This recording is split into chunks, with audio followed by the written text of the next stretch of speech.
తల్లికి వందనం. ఆడబిడ్డలందరికీ హామీ ఇస్తున్నా. ఒక బిడ్డ ఉంటే 15,000, ఇద్దరుంటే 30,000, ముగ్గురుంటే 45,000, నలుగురుంటే 60,000 ఇచ్చే బాధ్యత మాదని మీ అందరికీ హామీ ఇస్తున్నా.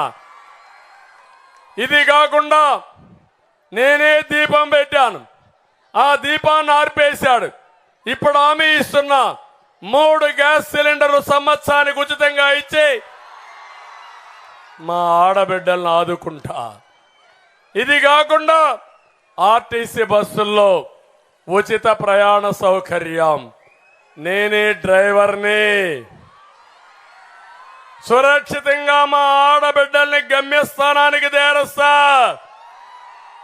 ఈ రాష్ట్రానికి ఒక రక్షకుడుగా ఉంటా. మా మిత్రుడు పవన్ కళ్యాణ్ కూడా ఆయన శక్తి మొత్తం కూడా ఉంది. ఇద్దరం కలిసి మీకు న్యాయం చేసే బాధ్యత మాదే. మన ఎన్నికల మేనిఫెస్టో కళకళలాడుతూ ఉంటే జగన్ ఎన్నికల మేనిఫెస్టో వెలవెలబోయింది. అవునా కాదా తమ్ముళ్ళు? ఏమీ చేయడంట,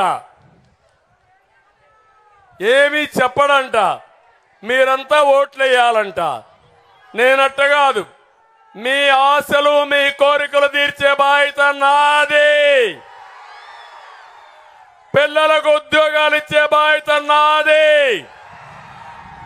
రైతుకి అన్నదాత కింద 20,000 రూపాయలు ఇచ్చి గిట్టుబాటు ధర ఇచ్చే బాధ్యత మాదని మీ అందరికీ హామీ ఇస్తున్నా.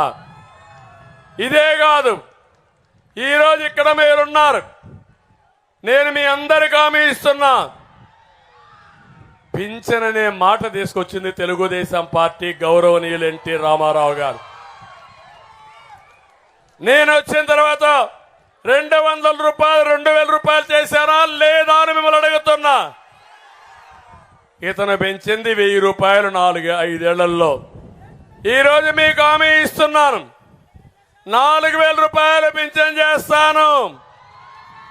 ఏప్రిల్ నెల నుంచే ఇస్తాను. మొదటి తారీఖునే మీ ఇంటి దగ్గరనే ఇస్తాను.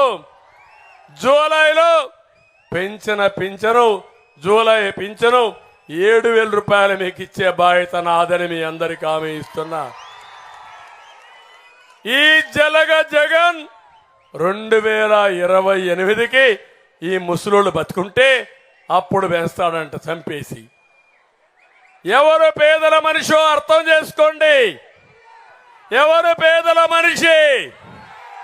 ప్రతి పేద కుటుంబానికి పెద్ద కొడుకుగా ఉంటానని మరొక్కసారి మీ అందరికీ హామీ ఇస్తున్నా.